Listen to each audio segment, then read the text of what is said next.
everyone. Good afternoon everyone. Today our topic is MCQs on DMD.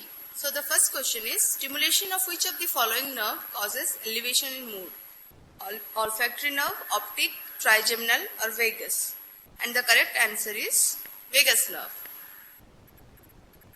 Next question is, the clinical features of mania include anhedonia, elated mood, evolution, delusion of grandiosity or distractibility.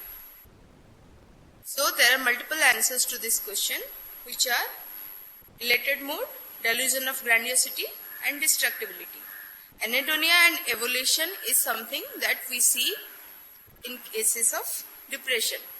Evolution is the loss of desire to do things, and anhedonia is loss of pleasure.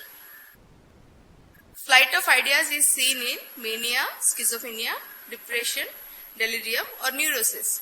Flight of ideas is when the patient jumps from one idea to another while speaking. The speech is fast and there will be rapid switch of ideas. So the answer is mania.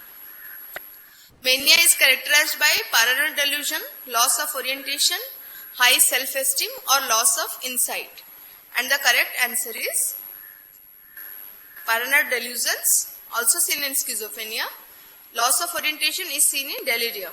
High self-esteem and loss of insight. Loss of insight is seen in all psychotic disorders. Psychotic disorder means disorder in which patient has lost reality testing. He is not in contact with reality. He does not know that what is real and what is because of his illness. Next question is, talkativeness and flight of ideas are seen in schizophrenia, hysteria, mania and tricyclic antidepressants. So the correct answer is, in schizophrenia mostly there will be loosening of association, and hysteria is kind of conversion. The patient will have medical symptoms like fainting, deafness. So the correct answer is mania. Next question is, a clinical sign of mania is neologism, perseveration, echolalia or flights of ideas. Neologism is formation of a new language. It is mostly seen in schizophrenia. Perseveration is repetition of the same word. It is mostly also seen in psychotic disorders. Echolalia is repeating what the doctor is asking or what somebody else is saying. Also seen in psychosis. So the correct answer is flight of ideas. All are features of mania except insomnia, pressured speech, disorientation and grandeur delusion. So which is not a feature of mania? And the answer is disorientation, because mania is characterized by a decreased need for sleep. The patients will say, even if I am sleeping less, I am not feeling tired. Pressured speech is there because the patient will have a lot of things to say in a short amount of time. Disorientation is seen in delirium, in that the patient is not aware of his time, place or not recognizing persons. If you ask who are you, which is this place, what is the time, they will not be able to say. It is mostly seen in delirium. Grandeur delusions is seen in mania. It is a very classical feature of mania, although seen in schizophrenia, but mostly it's a classical marker of mania. So the thing which is not seen in mania is disorientation. All of the following are true about mania except elevated mood, flight of ideas, delusion of grandeur and word salad. Word salad is saying words so fast, mixing words together. So it is mostly seen in psychosis like schizophrenia. All of the following are features of mania except decreased need for sleep. As I said, decreased need for sleep is a very classical feature of mania. The patient will be sleeping for 2 to 3 hours or not at all, but still they will be full of energy and active. And if you ask them also that you are sleeping so less, don't you feel tired? Don't you feel the need for sleep? The patient will say, no, I don't. Elated mood, that is mood is very much elevated. Delusion of grandeur and decreased motor activity, which is not seen. So the answer is decreased motor activity. In fact, in mania, the motor activity is very much increased and the patient will be hyper. They will not sit still at one place. They will be full of activity and energy. Next question is, a 20-year-old man presented with increased alcohol consumption, sexual indulgence, irritability, lack of sleep and not feeling tired even on prolonged period of activity. All these changes present for 3 weeks. Most likely diagnosis is. See, there is alcohol consumption, but there are other things like sexual indulgence, irritability, lack of sleep and not feeling tired. So, it is mostly mania. Mania, the patients are there full of energy and enthusiasm, but sometimes because of lack of judgment, they will do irresponsible things like sexual indulgence and alcohol consumption. They have become more risk taking because the inhibition is lost in mania. Next question is, a 67-year-old lady is brought in by her 6-year-old children saying that she has gone senile. I think 6-year-old children will be grandchildren, okay. 6 months after husband's death, she has become more religious, spiritual, gives lots of money in donation. She is occupied in too many activities and sleeps less. She does not like being brought to the hospital and is argumentative on being questioned on her doings. The diagnosis is, okay, she has become more religious. Many people become more religious in bipolar manic disorder, more spiritual, and they become very large-hearted. They will give away money. They will become irritable and argumentative if you ask them that what you are doing, because they think they are right. So the answer is acute manic excitement. Lallu, a 22-year male, suffered from decreased sleep, increased sexual activity, excitement, and spending excessive money for last 8 days. The diagnosis is confusion, mania, hyperactivity, loss of memory. Of course, mania. Because there is decreased need for sleep, increased interest in pleasurable activities like increased sexual activity, excitement, spending excessive money. Manic patients spend excessive money without care for the consequences. They don't care about the consequences of their actions, be it excessive alcohol consumption or sexual indulgence or giving away money, wasting money, buying new things which they don't need, and sometimes they take loans and buy things which they cannot afford. Like they will buy a car or even a house by taking loans, but that actually they cannot afford. So when the mania is over, they realize, oh, what have I done? But by then the thing is already done. Mania is a mood disorder, a psychological disorder, obsessive disorder, or neurotic disorder. Obviously, mania is a mood disorder. Okay? Mania, depression, these are all mood disorders. Psychological disorder is every psychiatric disorder is a psychological disorder. Obsessive disorder is OCD, obsessive compulsive disorder. There will be repeated intrusive thoughts to repeat the same thing, and neurotic disorder is of course neurosis.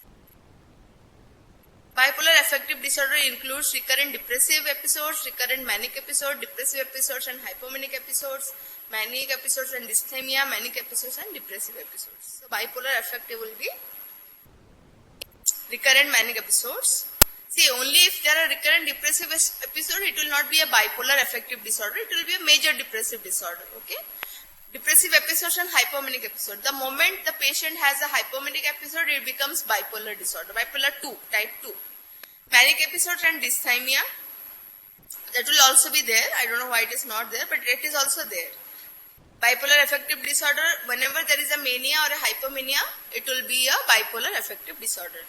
And manic episode and depressive episode. So, it is not, in bipolar, it is not necessary to have depression. Only mania, every time mania, it is bipolar. Only hypomania, every time hypomania, it is bipolar. But bipolar 2, and only mania is bipolar 1. And only depression, it is major depression, okay? But sometimes there will be depression, sometimes there will be mania, sometimes there will be hypomania.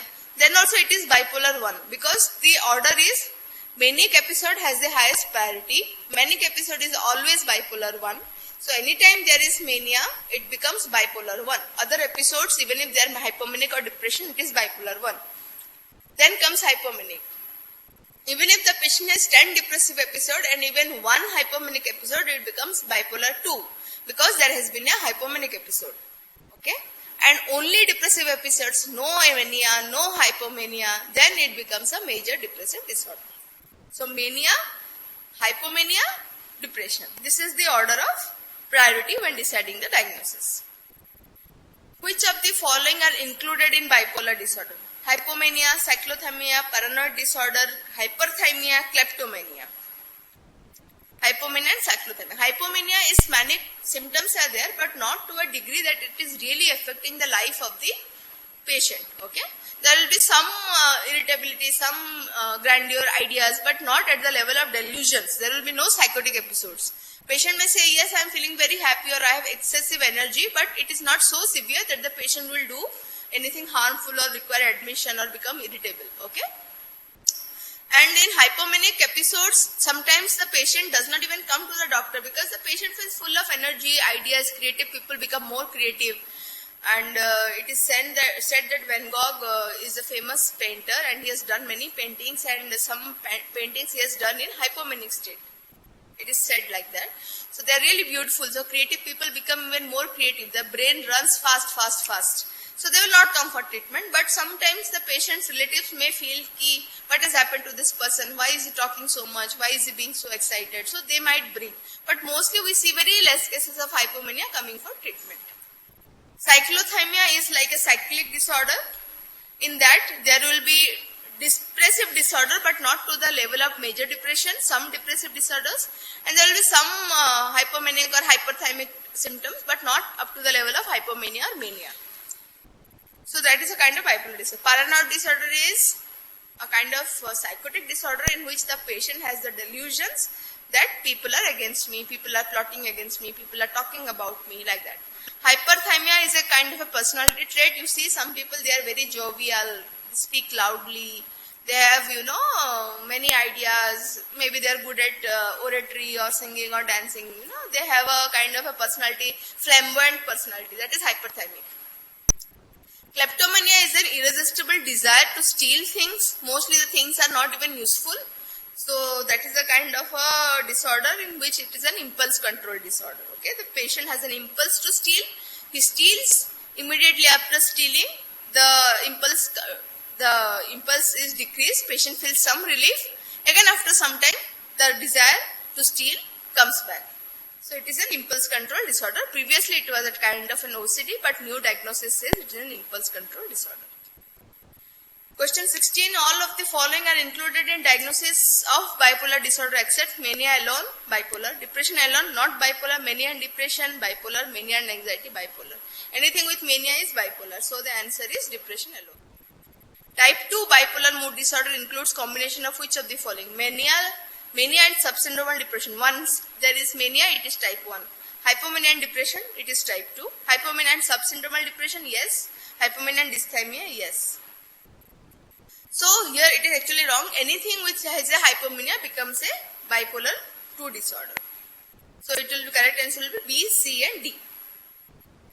Bipolar 2 disorder includes cyclothymia, dysthymia, single manic, major depression and hypomania. So the answer will be major depression and hypomania. Period of normalcy is seen between two psychoses. The diagnosis is depression, schizophrenia, major depressive psychosis, alcoholism. It is major depressive psychosis because there is a normal. Mostly schizophrenia, there will be subsyndromal symptoms will most probably be there. Between two flare-ups of episodes, in between the patient is not 100% okay. There will be some symptoms. So, because here the patient is completely okay, it is mostly depression with psychosis. Chromosome associated with bipolar disorder is 18. All drugs are used in treatment of mania except haloperidol, triacipinidil, lithium and carbamazepine. So triacipinidil. Haloperidol is a first generation antipsychotic. It is a typical antipsychotic used for bipolar. Triacipinidil is used for the side effect of antipsychotics. It is a anticholinergic. Okay. Lithium is a mood stabilizer, classical mood stabilizer. Carbamazepine is an anti-epileptic but also useful as a mood stabilizer in bipolar disorder. 42-year-old male with past history of manic episode presents with an illness of 1 month duration that is characterized by depressed mood, anhedonia, profound psychomotor retardation. Most appropriate management strategies prescribing a combination of, minded there is a past history of manic episode. The patient is bipolar 1 patient.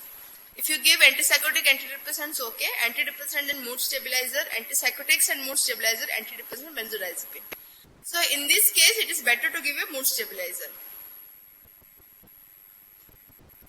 So antidepressants and mood stabilizer, because the mood stabilizer will prevent the patient from switching to mania when you give antidepressants. If you give only antidepressants in a bipolar patient, even if the patient is depressive, he will switch to mania. So give antidepressants, but give a mood stabilizer so that there is no switch. Next question is not given in prophylaxis of bipolar disorder. Lithium, olanzapine, valproate, lamotrigine, none. Because all of these are given in prophylaxis. Lithium, classical mood stabilizer. Olanzapine, second generation antipsychotic. Valproate is a mood stabilizer again. Lamotrigine is a mood stabilizer. Drugs used for prophylaxis in bipolar disorder: chlorpromazine, lithium, carbamazepine, zolpidem. Answer is lithium and carbamazepine. Chlorpromazine is an antipsychotic. Okay, it is a very less potent antipsychotic, first discovered antipsychotic in fact. Lithium and carbamazepine are used as mood stabilizers. Zolpidem is a Z-class drug. It is used for sedation, sleeping. Zolpidem is better than benzodiazepines in the sense that it causes no hangover the next day. Benzodiazepines, they may cause hangover the next day, but zolpidem does not. Drugs not used in prophylaxis of MDP, that is major depressive psychosis: haloperidol, lithium, carbamazepine, or valproate. So the answer is haloperidol. Again, lithium and carbamazepine or valproate are used as mood stabilizer. In prophylaxis of manic depressive psychosis, other name for bipolar mood disorder, older name is manic depressive psychosis. In prophylaxis of manic depressive psychosis, drug used is lithium, carbamazepine, valproate, haloperidol. So, these three are the correct choice. Lithium is the classical mood stabilizer. Carbamazepine, valproate are primarily anti-epileptics, but they are also used as mood stabilizers and in prophylaxis, also in acute treatment of bipolar mood disorder. Lithium is used in the prophylaxis of recurrent phobia. Recurrent phobia has no prophylaxis. Alcohol dependence, no. Alcohol dependence has anti-craving agents like naltrexone, acamprosate, baclofen. Paranoid schizophrenia, you will not use lithium for prophylaxis, you will use an antipsychotic. So the answer is recurrent manic depressive attacks. Manic depressive, whenever you hear manic depressive, it is bipolar. They are talking of bipolar, okay? Don't be confused. Lithium is used in prophylactic treatment of schizophrenia, manic depressive psychosis, acute depression, conversion. Schizophrenia, I said, antipsychotics are used in prophylaxis. Manic depressive psychosis is bipolar. Obviously, it will be used. Lithium is used. Acute depression, you use antidepressants, okay? And conversion reaction is a functional neurologic disorder. In that, there is actually no prophylaxis. You talk to the patient. It is psychotherapy plus some symptomatic treatment for depression or anxiety. So the answer is MDP, manic depressive psychosis, otherwise known as bipolar mood disorder. Drug of choice for bipolar mood disorder: carbamazepine, lithium, imipramine, buspirone. Drug of choice is always lithium because unless there are some contraindications, like patient has hypothyroid or patient has kidney disease, because in that case you cannot give lithium, or patient is not very regular on treatment. Otherwise, lithium is the first choice mostly if the contraindications are not there. Carbamazepine is not carbamazepine is not so potent as lithium, so it is not the first choice. Imipramine is an antidepressant. It is a tricyclic antidepressant.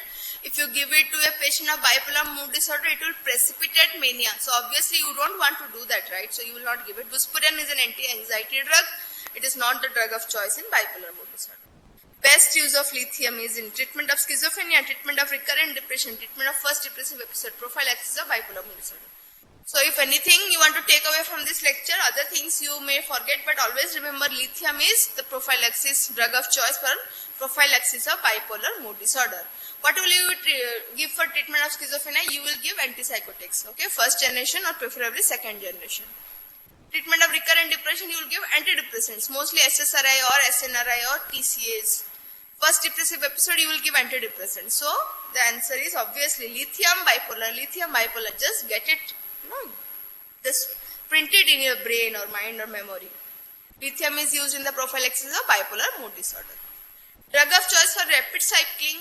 What is the drug of choice for rapid cycling? Manic depressive psychosis: lithium, valproate, calcium channel blocker, or carbamazepine. What is rapid cycling? Rapid cycling is 4 or more cycles per year. Okay? 4 or more episodes will be there per year in 12 months. Valproate. Like I said, lithium is always the drug of choice except in some conditions like rapid cycling, patient is abusing drugs, okay, patient has renal disease, patient has thyroid disease, there you won't give lithium. So rapid cycling, valproate is chosen. Or patient has comorbid GTCS. If a patient has bipolar and GTCS, why do you want to give lithium? Give valproate, it will act for those both. It will have a benefit in both. Drug used in bipolar disorder is lithium carbonate, valproate, phenytoin, lamotrigine. All. Lithium is obviously used, valproate is used, lamotrigine also used. Mostly in bipolar depression it is preferred. Phenytoin, Not a first choice, but in resistant cases when nothing else is working, you can give. Actually, phenytoin is also an anti-epileptic, but can be used in bipolar. Drug of choice for rapid cycler type of bipolar disorder is valproate, right? We discussed. Differential diagnosis of premenstrual tension include all of the following: psychiatric depressive, panic, GAD, chronic fatigue. Premenstrual disorder is something that patients feel when the periods are about to start, when the menstruation is about to start. It is for few days per month. Okay. So differential diagnosis is chronic fatigue syndrome. Why? Because the patient will feel slight irritation and muscle ache and body ache. So chronic fatigue syndrome is the differential diagnosis. All of the following except, I beg your pardon, chronic fatigue syndrome is not the diagnosis. Other things will be there because there will be somatic symptoms, like I said, body ache and tiredness, and also slight irritability, slight apprehensiveness, not at the level of major depression, but there will be some mood changes, some somatic symptoms. So it may be depression, it may be anxiety, it may be panic. Cognitive model of depression is given by Beck. Okay, cognitive model is negative thoughts about the self, about the environment and the future. A patient presents to emergency department with self-harm and indicates suicidal intent. Which of the following condition does not warrant an immediate specialist assessment? Formal thought disorder, acute intoxication of alcohol, chronic severe physical illness and social isolation. Acute alcohol intoxication, you don't need to see a doctor immediately, because if you wait, it will wear off. The intoxication will wear off. But obviously, if there is a formal thought disorder, means patient has some psychosis. So obviously, if there is a psychosis, then you want that the patient should immediately get seen by a doctor. Obviously, with chronic physical illness also you want a doctor, and social isolation is a risk factor for suicide. So that should also be checked by a doctor. Okay. Maximum daily loss is maximum for what? Daily loss is a measurement for disability loss of years. It is there in unipolar depression, because in unipolar depression it causes maximum morbidity. I mean, more people are affected with unipolar depression. So that finishes today's lecture. Thank you very much.